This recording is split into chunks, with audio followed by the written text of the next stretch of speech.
Welcome to the beginning of the MQL5 course. In order for you to be able to code with the MQL5 language and write your own indicators, robots, or scripts, you first need to know where the MQL5 language comes from and what its foundation is. How and with what tools can we code in the MQL5 language and run those codes. That's why we've prepared this video for you, and we'll be taking a closer look at the MQL5 language.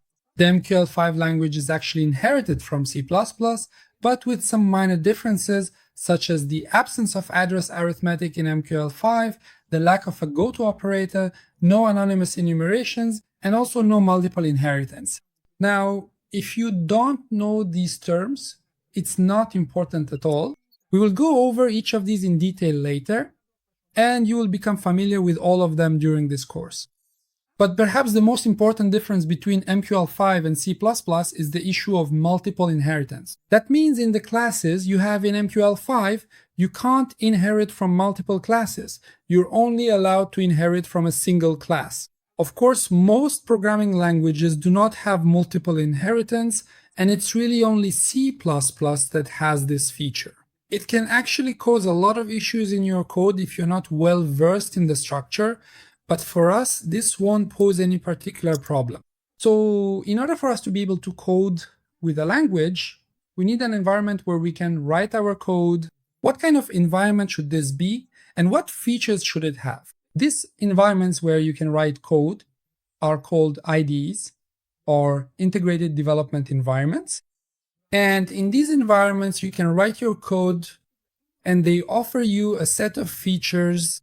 You see, actually, even if you open a text editor like Word or Notepad, you technically have an IDE at your disposal. However, the features and capabilities that a real IDE can offer us are not available in a simple Notepad or a basic Word program. That's why some IDEs have actually been developed specifically for certain programming languages. So you can use them to write code in those languages.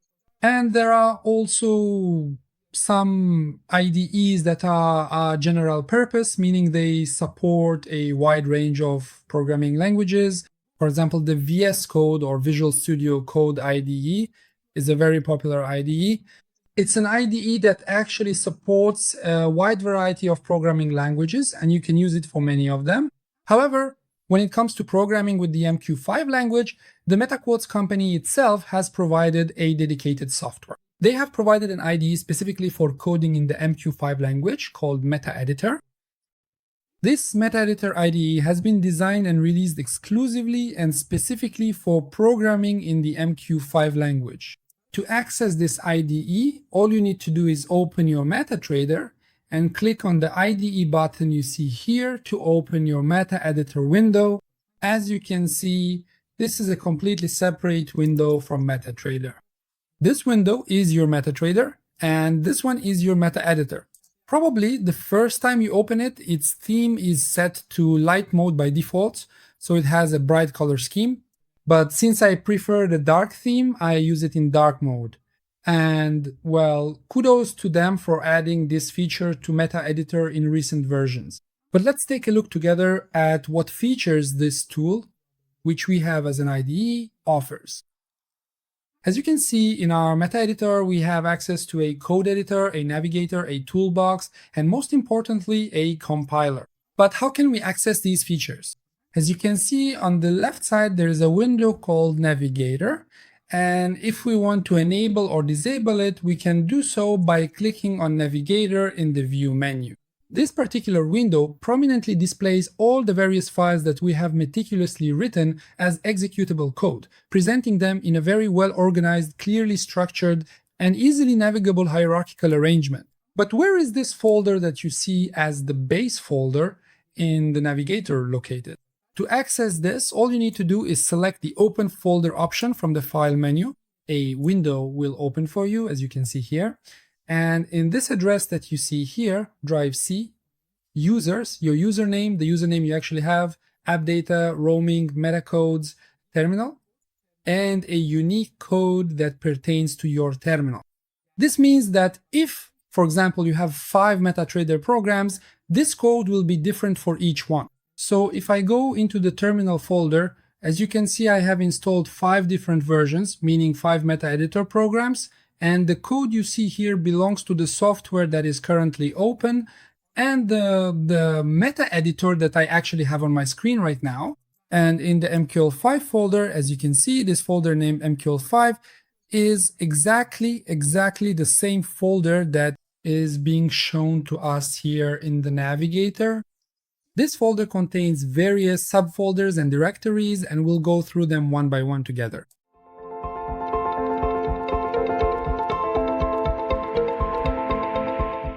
Our files in the MQL5 structure are organized into a series of folders, which we've displayed for you here, and we'll examine them together one by one. The experts folder contains the executable files for our expert advisors, and as you can see, MQL5 itself has provided us with some free robots that we can use as examples. The files that we create ourselves will also be placed here. The next folder is the files folder, where we can place any files we want to create ourselves, such as our databases or text files that we want to save. The next folder is the image folder, which contains our image resources and assets. These are saved in BMP format and we can use them in our code. It also comes with 2 default files for the dollar and euro. The include folder is where header files are stored. Now, what is a header file? When you want to write a function or actually implement a certain functionality, for example, let's say you want to calculate an integral. You want to calculate the integral of a function. One way you could do this is to write the integral function from scratch, implement all its calculations, and then use it later, all by yourself. But this doesn't really seem logical. Why?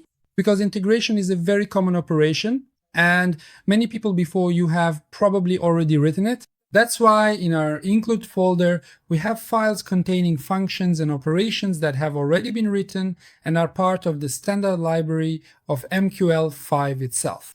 These are the files you see, and we can use them in our code without having to repeatedly rewrite them from scratch, which is very practical, and we'll get to them in the future. The next folder is the indicators folder, which contains the executable files for our indicators. As you can see, once again, the MQL5 website has provided several example files for us, and when you install MetaEditor, these files are available to you. The next folder is the libraries folder. When you want to develop some executable libraries and use them later, you can place them in this folder. In this course, we won't be covering libraries. We'll get to it in the future. In the advanced course, there's the logs folder where you can see your system's logs. This means you can actually view the reports generated each time your terminal runs and its outputs from these logs. The next folder is our profile folder, which contains charts, community, symbol sets, templates, and the tester. This folder is used for making changes to the user profiles within the MetaTrader software itself. Here, you can actually switch between your profiles. You can use different profiles. You can save or load various templates, and all of these are stored for you inside this profile folder. The next folder is the scripts folder, which helps us store executable files in here. Single-use executable files. Scripts are files that, unlike indicators or expert advisors, are executed only once when we drop them onto the chart, and they do not run continuously. For example, indicators have a function that is executed with every market tick. Scripts are executed only once and only once. There are various examples here that you can use. The next folder is the services folder, where you can store executable services. By default, there is nothing in it. We will get to them in the future. So here we review together the overall structure of the folders that exist as code in the main MQL5 folder. But is MetaEditor the only IDE we can use to write MQL5 code? The answer is both yes and no. In general, as I mentioned, we can use any IDE to write code. We can even use a simple notepad application that just takes plain text. However, the features that each of these IDEs provides us are different. For example, one of the very good programs as an IDE is Visual Studio Code, which has been developed by Microsoft. It's a free program, and if we can use this software, we can get more features compared to the MetaEditor itself, because MetaEditor has some shortcomings. In fact, developing code in Visual Studio Code gives us more features. For example, we can make use of its community features. We can also use its AI features, or even use the cursor software, which utilizes LLMs and AI agents, making it much easier for us to write code in VS Code. However, to use VS Code, we will need to use an extension called MQL Tools, and in a separate video, I have explained how to set up Visual Studio Code for MQL5 programming. You can find the link here. So we can use either MetaEditor or VS Code, but in this course, we prefer to use VS Code itself. However, you should keep in mind that in MetaEditor, we can only compile our files, but what compiling actually is, we'll get to that gradually. Don't rush. This is my VS Code software that I've set up. I've installed the MQL Tools extension on it, which gets installed along with the C++ extension. In the tutorial, whose link has been provided for you, you can see how to set them up, and well, it offers a nicer and more functional environment, allowing us to use it much more elegantly and write our MQL5 code. In short, the practical advantage that using VS Code offers us is that we can have syntax highlighting, we can compile the code, and if there are any errors in the code, we can see them here in real time. For example, suppose I type this name incorrectly here, and as you can see, it underlines it in red for me and shows that I have made a mistake in this line. We can also check the syntax, see our errors and warnings here, and this extension is fully synced with the MetaEditor, so you can easily use it. But before we jump into Visual Studio Code and start using this IDE, let's get to know MetaEditor thoroughly. In MetaEditor, a set of graphical features has been provided for us. For example, if I open one of these experts, as you can see, the code is displayed for me. This section is our journal section in the toolbox where we can see our errors. It also provides us with articles and a set of features that allow us to connect to the MQL5 website itself and read the new codes that are released. We can read the new articles that are published. We can search within our files. Although personally, I don't use these features. I only use the error and debug sections, which we will get to in the future. But to make this interface a bit more attractive and polished, and maybe to achieve the look we personally prefer, we can first use the View option to select a theme. The theme can be either light or dark. You can also change the fonts and colors you see here by going to Tools, Options, and if you open Options from the Colors tab, first of all, you can specify what theme you want and what theme your text should have. Well, now I can choose the blue theme, or I can come and select the white theme, which is completely light. As you can see, it has also assigned a set of colors for each statement in the MetaEditor. For example, here you can see the include statements and actually the preprocessors, and you can select the color for each of these sections by hovering over them to choose what color you want them to have. Now, I won't change anything because we're not going to work on the MetaEditor. We don't really need to deal with these much. I just mentioned them as an introduction. And the next issue is the matter of fonts. You can also change the font and use any font you like. You can select the scripts here. You can increase or decrease the font size, and as you can see, these changes are applied here for you and you can use them. MetaEditor has a wide variety of features. As you can see, there are sections for the compiler, history, cloud connection, cloud compile, and many other diverse options available in this software. And we will go through each of these one by one and review them all. But to use any of these, we need to have some basic knowledge. So stay with us so that by learning the basics, we can explain each of these options to you later on as the course progresses. Before we continue, let's take a look at the two different types of programming languages together. In general, we have two types of programming languages in terms of execution. There are interpreted languages and compiled languages. The difference between these two types of languages is that in interpreted languages, our program is executed line by an engine. This means you don't need to have an executable file for your program in order to run it. For example, if you open a browser page, as you can see, this is a program that is running for you on this page, but you don't see any part of its code. However, keep this in mind. You have access to all the code of this program, and this code is executed line by your browser's engine. In my case here, it's Google Chrome. To see the code, I right-click here, go to inspect and select it. As you can see, all the sections that exist on this web page have their code displayed here. The language is most likely JavaScript, which is shown to you on the front end. So JavaScript and the Google Chrome engine work together to actually execute a comprehensive language for you without you needing to have an executable file or having to use such a file. Another language, like Python, works the same way that is.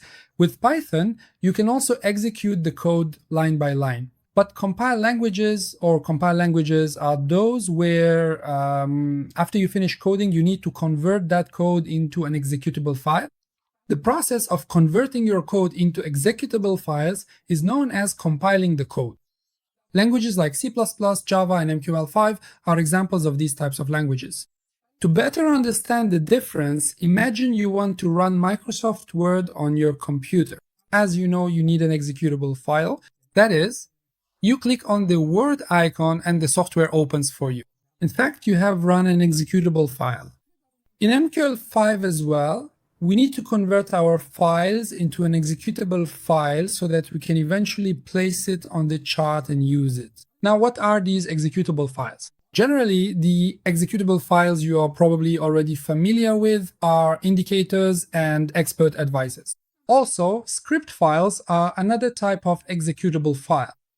So in order to obtain these executable files, as I mentioned, we need to come and compile our code. That is, we need to carry out the process of converting the code into an executable file. For example, one of the experts provided here as a sample is the MACD expert, which I want to compile and obtain its executable file. If I excuse MetaEditor, if I open my MetaTrader and go to the Expert Advisors option and click on Advisors, you'll see that these files have already been compiled.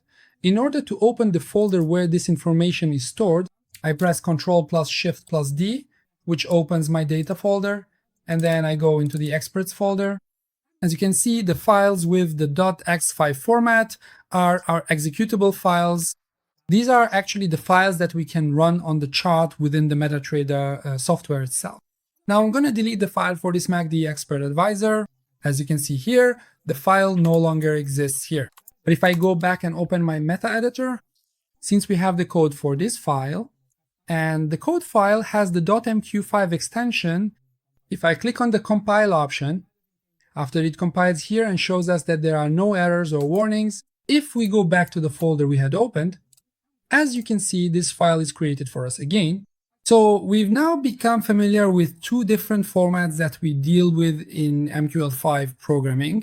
One of them is .mq5, which is our code file that runs with the MetaEditor software, and the other is the .ex5 file, which is our executable file that runs with the MetaTrader software. But do we have any other files with a different format for coding? Yes.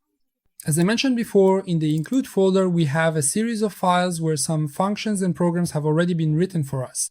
For example, we have a file called the moving averages file. If I want to open this in my MetaEditor, I can also access the file from the Navigator section, and the extension you see here is .mqh. Whereas the file that we were supposed to eventually compile and turn into an executable file had the .mq5 extension. The difference between these two files is that we use these .mqh files inside our main program, which has the .mq5 format. We do this using a command called include, which we'll get to later. We load the files here and then use them as we go along. But keep in mind that if you compile the MQH files, you won't get any executable file in the end. It only checks the syntax to see if there are any errors or issues in your code writing. But if you compile the .mq5 files, you will ultimately get an executable file to use on the chart. Next, we want to use the MetaEditor Wizard to create an indicator, compile it, and use it on the chart as our first program. So for now, I'll close the files that are open here. I go to the New option at the top left. I select the Custom Indicator section. The window that has opened here for you is a wizard window which you can use to create various types of files. For now, we're working with the custom indicator. That is an indicator that's unique to you. When I click Next, it asks you to give it a name. So I'll name it IND01. next, next, and finish. Don't worry, we'll gradually cover all the items that were there. So this indicator is a simple template with the necessary functions already included, and we can either complete it or compile it as is. If I click on the compile option, as you can see, we don't have any errors, but it does give us a warning. And what is that warning? No indicator plot. Defined for indicator. This means we don't have any plot or any output to be displayed on the chart for this indicator. For now, we won't deal with this warning, but keep in mind that the code we compile should have neither warnings nor errors. Now let's go to our MetaTrader and drag this indicator onto the chart and run it. As you can see, our indicator named IND01 has been compiled and its executable file is available to us. I drag it onto the chart and click OK. Now, does this indicator do anything special? Number, as you can see, it doesn't do anything for us.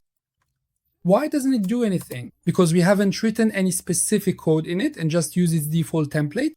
To get started, I'll briefly introduce just one function to you. It's called the print function, and whatever you write inside it can be displayed as output in your terminal. So I'll write the phrase hello world and compile this file again. But keep in mind, before compiling it, I want to remove it from the chart. So I can teach you better. When I click on compile and then drag and drop this 01 indicator onto the chart again, once I click OK, I get the hello world phrase in my toolbox and from the experts tab. So this shows that we were able to write some code, finish it, and run it on the chart. Next, we will go through each of these functions and features one by one together so that ultimately we can become professional programmers in the field of financial markets. Don't forget to like and subscribe.